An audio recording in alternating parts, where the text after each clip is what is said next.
Nityananda Paramashivoham Om Nityananda Paramashivoham Om Nityananda Paramashivoham Om Nityananda Paramashivoham Om Nityananda Paramashivoham.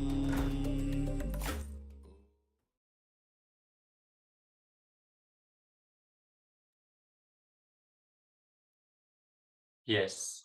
With this, let us now move on to the next step of the power manifestation, which is the verification. I hope everyone connected to their partner and got to manifest this power now. Please share with your partner what was revealed in your third eye and verify whether, yes, they can relate to the revelations that you received in your third eye. Also, share here in the Zoom chat what all has manifested in this round of the power manifestation. Let us take a few minutes and then get ready for the next Jnana segment with the cosmic revelations from the Supreme Pontiff of Hinduism. Thank you so much for joining.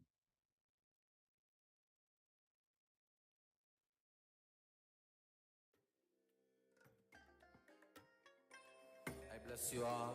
Let you all open all your three eyes and manifest the powers of Mahasudashiva. Om Nityananda Paramashivoham Om Nityananda Paramashivoham Om Nityananda Paramashivoham Om Nityananda Paramashivoham Om Nityananda Paramashivoham Om Nityananda Paramashivoham Om Nityananda Paramashivoham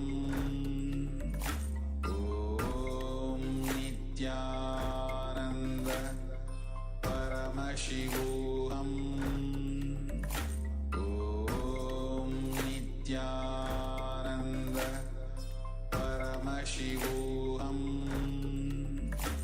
Om Nityananda Paramashivoham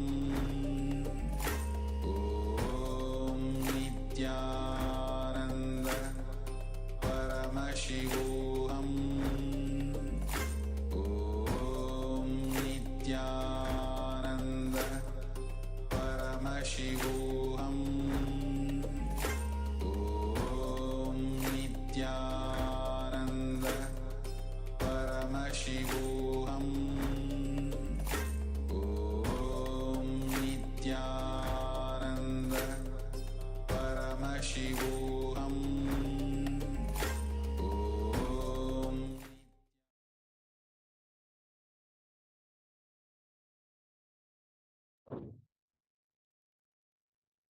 Yes.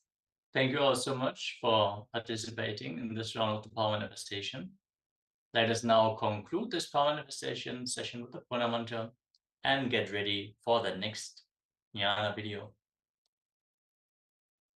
Om Purnamadav Purnamidam Purnat Purnamudachyate Purnasya Purnamadaya Purnameva Vashishyate.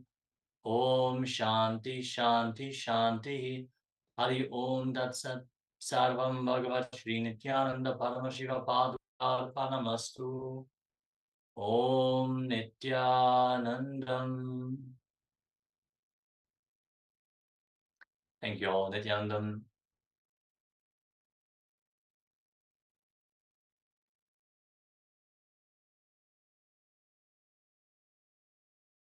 First statement, karma means that the effect of our actions will come back to us in the future. myth. Karma means the effect of your thought currents will come back to you in the future till you complete. That's the reality. Karma means that the effect of our actions will come back to us in the future is a myth. There is no CCTV recording going on in the cosmos where your actions will be bringing suffering to you in the future. No. But your thought currents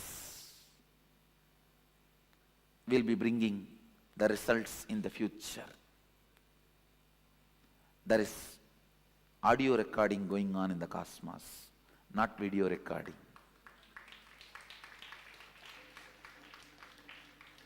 Video recording means your actions being captured. Audio recording means your thought currents being captured. Cosmos has only audio recording, no video recording. Understand, cosmos has no CCTV camera. It's only video muted camera, audio recording.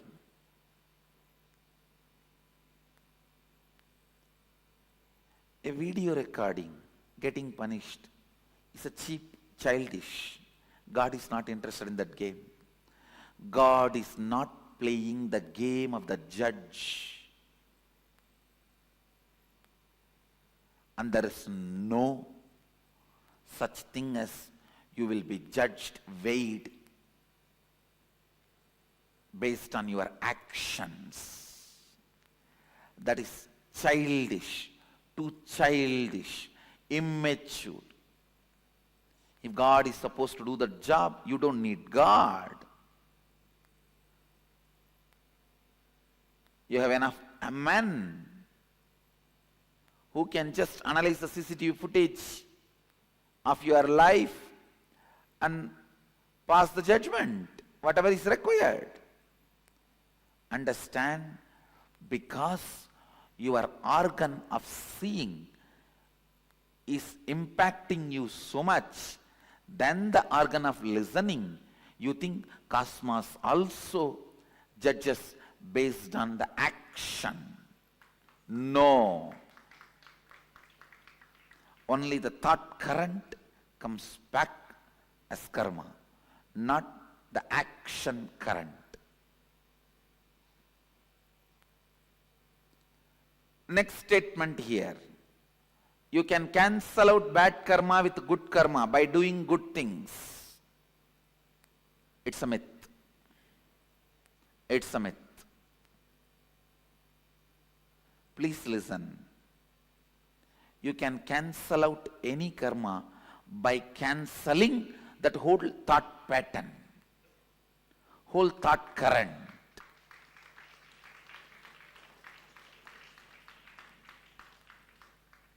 If you are not able to give up even one small parts of your thought current and cause even parts of your reality, that is called bad karma. If you are able to break and give up on parts of your thought current and make parts of your reality into reality, that can be called as good karma. If you are able to break the whole thought current and go beyond that thought trend, it is called completion. So, good karma does not cancel out bad karma. Cancelling out happens only when you break from the whole thought current. The next statement. Same action by different people will have different karmic effect. Yes, it's reality. Because the action is not responsible for the karma, It is the thought current behind the action is responsible for karma. Understand cosmos as continuous audio recording but not video recording. This statement, this truth will clear tons of your questions about karma.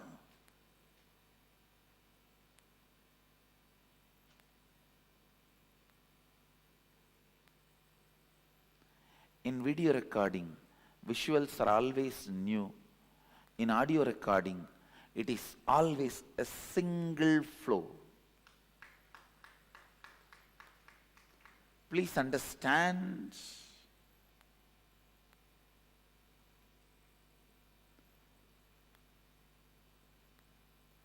If your mind is audio recorded, don't ever think it will be a long hours together material. No, it will not be more than 5 statements, 24 hours.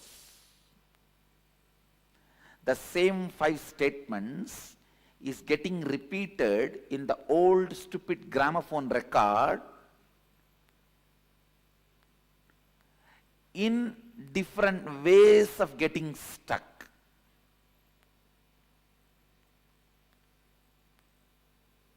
Just this one statement, I ate and like kaka biryani. I ate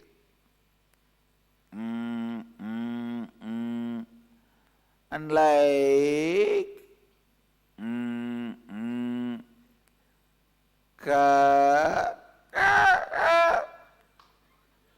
biryani. Maybe next time, I ate and like kaka biryani.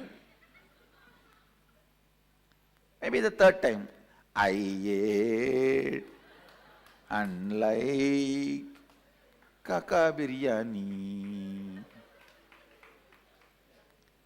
I ate and like kaka biryani.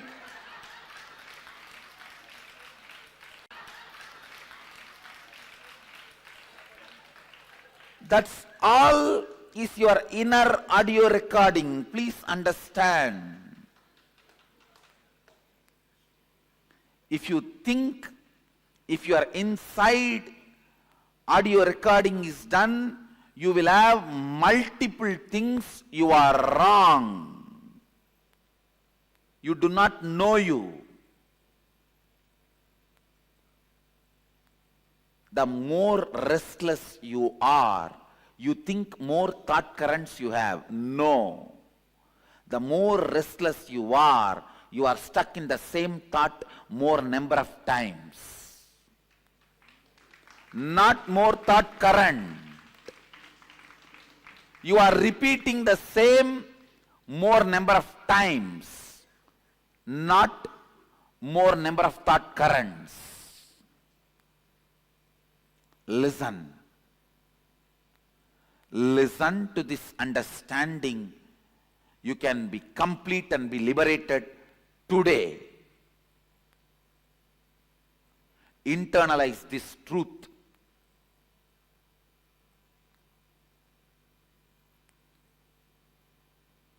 It is fresh, out of the box definition of karma directly from Sadashiva.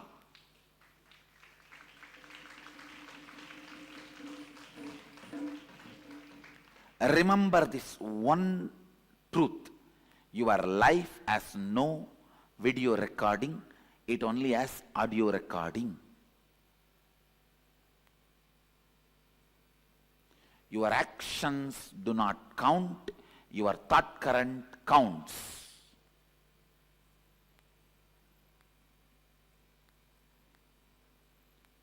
Your fight with your mother, or your fight with your mother-in-law, or your fight with your brother-in-law, or your fight with your daughter-in-law, or your fight with your son-in-law, or your fight with your granddaughter does not count. You fight that counts.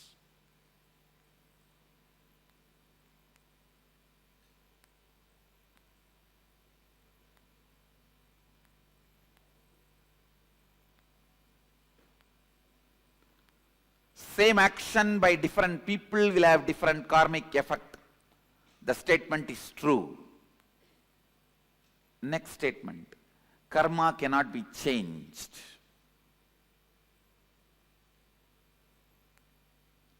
You may be thinking, I am going to say this statement is myth, I am saying truth.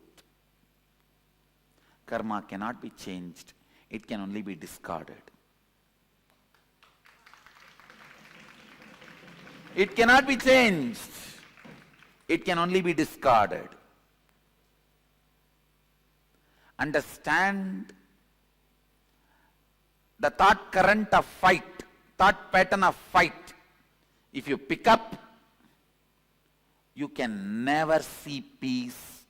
It cannot be changed. You cannot alter the effect, side effect, the associate thought currents, the friend, neighbor of this thought current. They come with Anga, Avarana, Parsha Devatas. If Mahadeva comes, Nandi will come. Devi will come. Ganesha will come. Kartikeya will come. With Ganesha his rat will come. With Kartikeya his peacock will come. With Devi his our lion will come.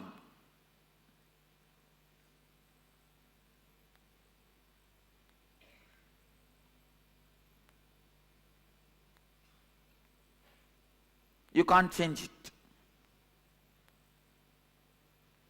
When you bring the thought current of fight, all the things associated will come, you can't change it. Effect, side effect, after effect, everything will come, you can't change it. You will attract the same type of people who are holding the same thought current in your life again and again and again. It cannot be changed. Karma cannot be changed. It can only be discarded.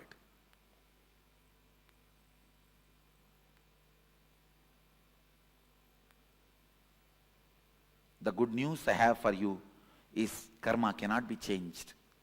The great news I have for you is karma can be discarded.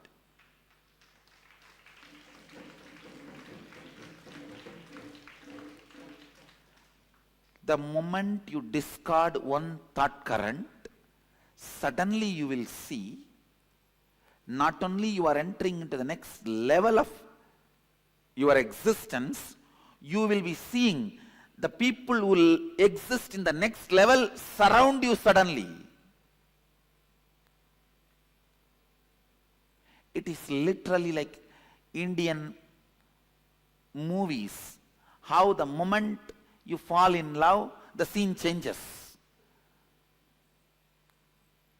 The dry land around you becomes a green grass bed, and the electric pole around which you are standing and talking in your stupid cell phone becomes a great Devadaru tree, and the dog which is pissing around that electric pole becomes a cute pet Pomeranian, and you just run around the tree.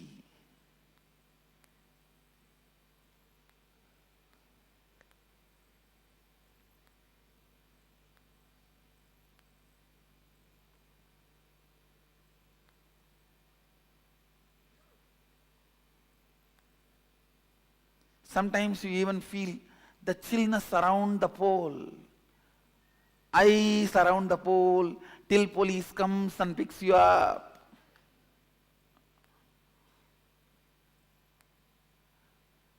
If you are just running around the electric pole, what else do you expect?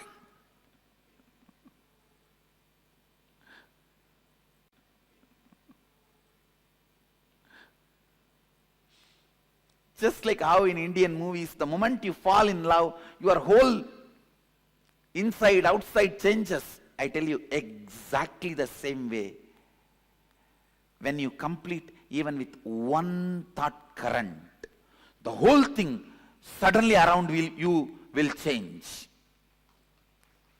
It has to change, only then you are completed. Your friends, in reality, and your friends list in Facebook. Your likes in reality and your likes in Facebook. You are right, wrong, good, bad, everything suddenly will change.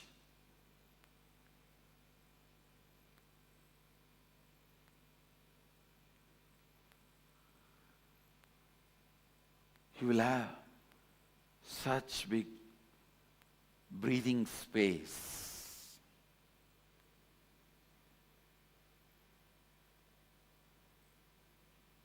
You will have that breather.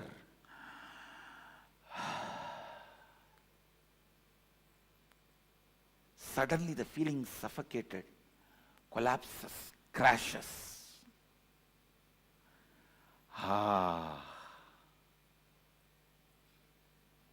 That becomes the music of your whole being. Whenever the becomes the music of your whole being, you are tasting completion. You are tasting completion. You are tasting completion.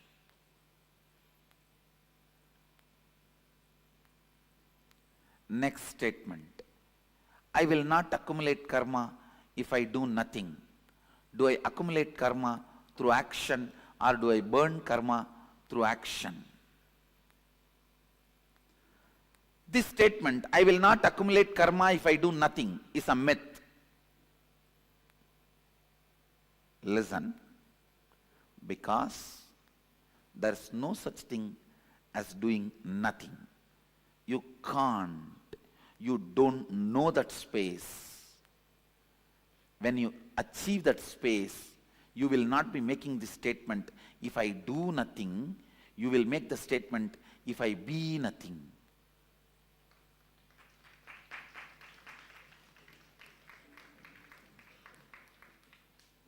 You can never be doing nothing if you are being something. Only if you are being nothing, you can be doing nothing.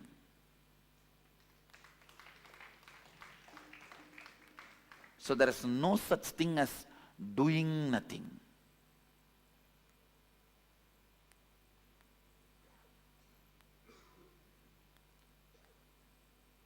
So the statement, I may not want to even say it is myth or reality, I will say it is wrong. The statement is wrong. If you make the statement, I will not accumulate karma if I be nothing, it is reality. If you make the statement, I will not accumulate karma if I do nothing, is mistake statement.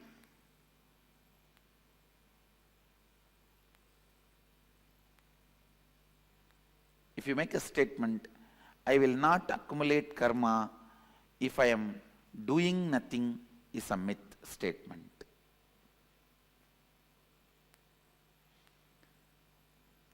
Next line, do I accumulate karma through action or do I burn karma through action? Understand?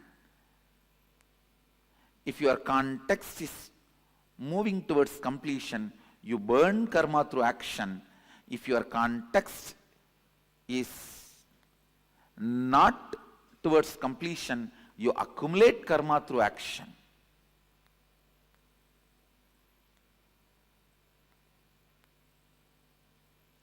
Whether you burn karma through action or accumulate karma through action is dependent on how you hold you, the context you set for you.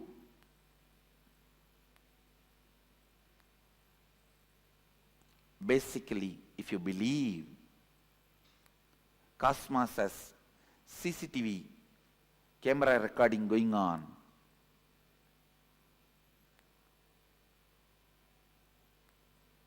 you will be accumulating karma by action, because that kind of a faith will lead to that kind of a thought current and action flow. But if you understand, it has no CCTV footage recording going on. It has only internal chip recording the audio. You will exhaust your karma through your action, because you know where you need to work is the thought current you are having, not the action trend you are doing. The struggle is not supposed to be done to wake up early morning 4:30. The struggle is supposed to be done to break the lazy thought current and boredom thought pattern.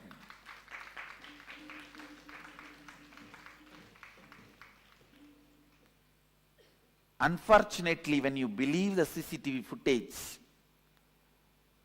all your struggle is aimed at waking up at morning 4 o'clock instead of breaking the thought current of boredom, thought current of tiredness, thought pattern of tiredness and boredom. Even for your whole life, if you wake up early morning 4:30, did not break your thought pattern, thought current of boredom and tiredness, you built a good habit, not liberation. Habit is a habit. All of you know, I may want to remind you once more. In habit, if you remove the T, if you remove the H, a bit will be there. If you remove A, bit will be there.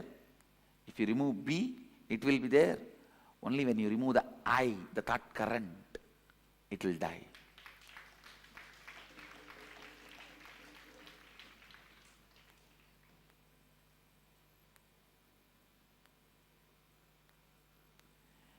Even if you work whole day in Microsoft, did not complete with that thought current of feeling bored and tired, understand, you will just feel stuck and feel exploited, sucked and die by 45. After 45, if something is left in your body, that may be much worse than death.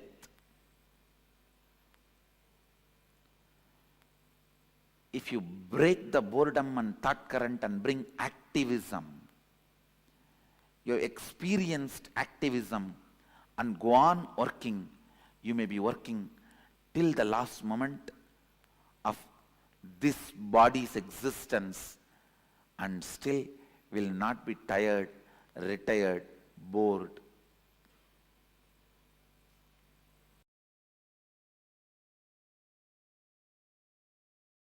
Listen. Recognizing the karma pattern in which you are stuck, thought current in which you are stuck, and deciding to liberate yourself from that thought current is vidya. Recognizing karma pattern, thought current in which you are stuck and breaking from that, having a breakthrough from that thought current. Please understand, your decision to change you, your decision to have a breakthrough in your thought current is required basically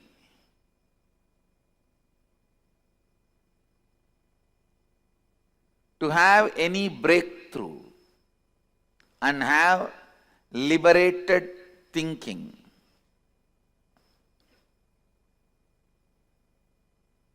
understand some of these basic truths.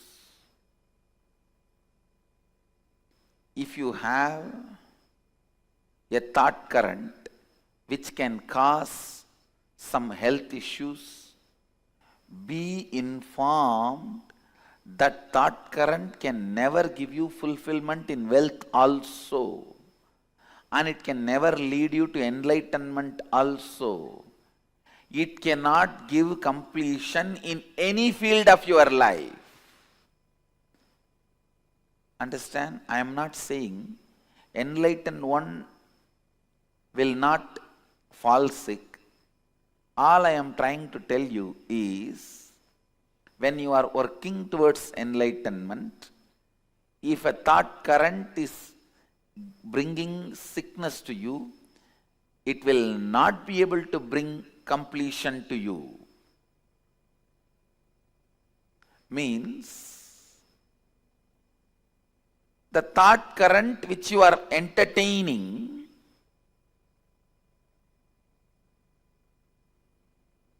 will bring difficulties not just in one field, in every field. So the repairing of thought current is not going to help, only replacing it is going to help.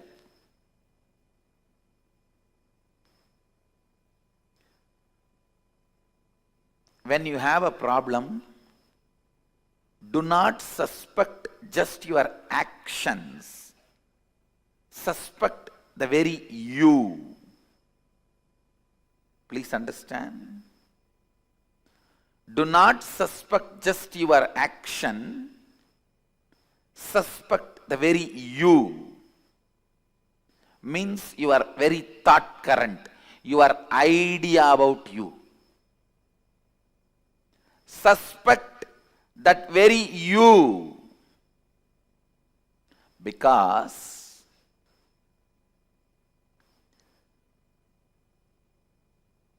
change, transformation, reinventing yourself, having a breakthrough from karma pattern, all this is easy and doable in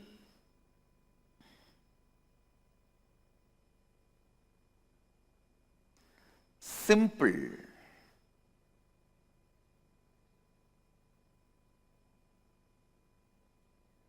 decision of suspecting your very thought current. Please understand.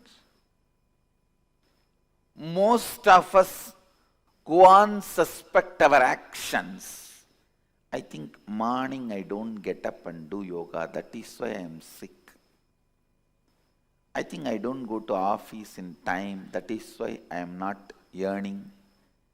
I think I am not taking right decisions in my office, that is why I am not earning. All this is suspecting your actions. No.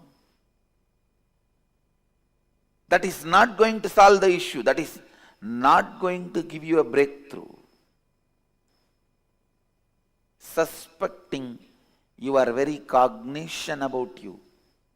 See, early morning, unable to get up and go for yoga, means you have the deep cognition that is not possible for me. It doesn't look like me. It looks like somebody else, not me.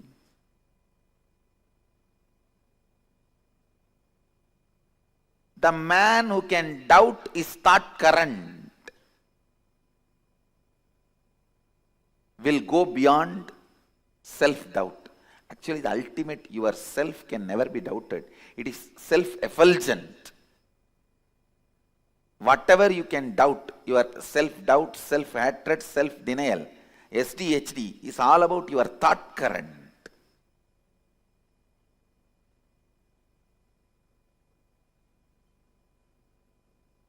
you should doubt your thought current, which is creating SDHDs in you, and complete that SDHD. Self-doubt, hatred and denial. Please listen. Do not confuse the words. I am giving you the exact essence. The thought current which you are having about you, the cognition you carry about you, that is what you celebrate as you, even though that is not you. What you celebrate as you need to be doubted. And the completion need to happen for the doubt by dropping that very self which you cognize as you.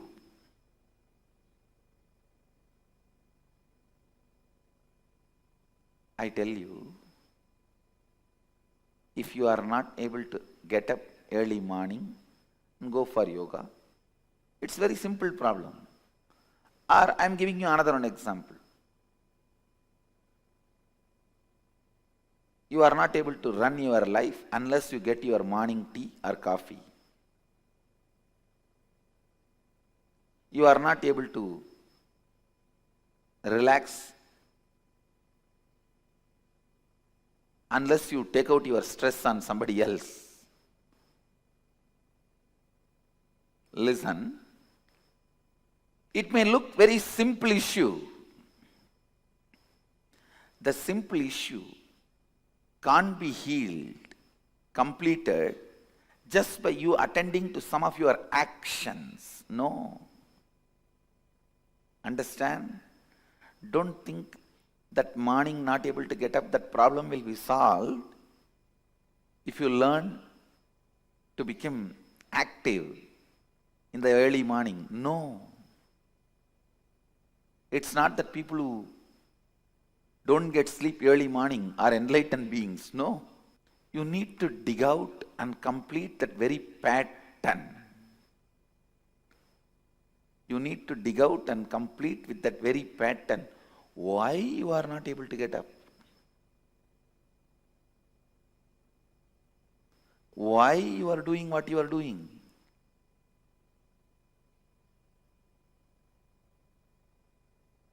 Partially attending or looking into your problems will never solve the issue. The very thought current need to be renounced.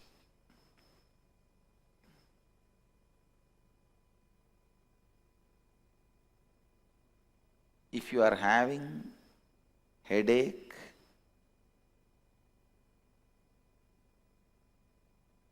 be informed.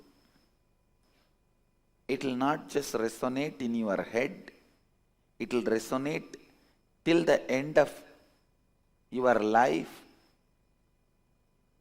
wealth, relationship with others, contentment, everything. Everything. Because it is the thought current. One of the most paradoxical thing in the life is, listen, one of the most paradoxical thing in the life, whenever you need to attend the whole, you attend the part. Whenever you need to attend the part, you attend the whole. It is very unfortunate. Whenever you need to attend the whole, you attend the part. Whenever you need to attend the part, you attend the whole. The very thought current with which you operate need to be replaced. the very thought current need to be renounced.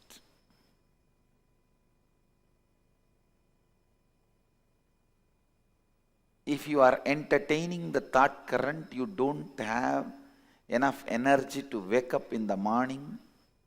I tell you, even if you have billions of dollars, you will be constantly craving. You don't have enough money to do what you want. Because you do not know the power of the money which you already accumulated and having it. You will consider them as zeros and still continue to feel poor. I tell you, the man who feels active about himself, the kind of a richness he feels, and the man who feels stagnant about himself, the kind of a poverty he feels, I tell you, feeling stuck in your inside is the real poverty. Feeling stuck in your karma pattern. When I say feeling stuck, I define, please listen, I'll define feeling stuck. Today, you somehow wake up, do little yoga, and even go up to the level of Kirtan, Guru Puja, then 9 o'clock flat. Then for 1 week, nothing moves. Again, after a week, you attend Karma webinar and you decide to break from that pattern. Again, 2 days, things move. Again, you are back to square one, sometime even square zero. This is what I call feeling stuck in the pattern. Feeling stuck in the pattern. Understand,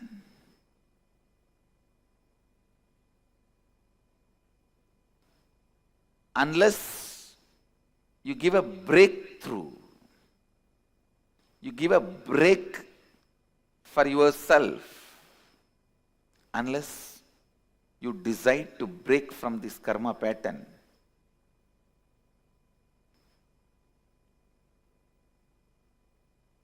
completion never happens. Fulfillment can happen only when you break from karma pattern. I tell you, I have seen millions of beings, not just human beings, Gandharva, Kinnara, Kimburuda, Yaksha, Rakshasa, Bhuta, Preta, Pichacha. I have seen all types of beings. With that clarity I am talking to you.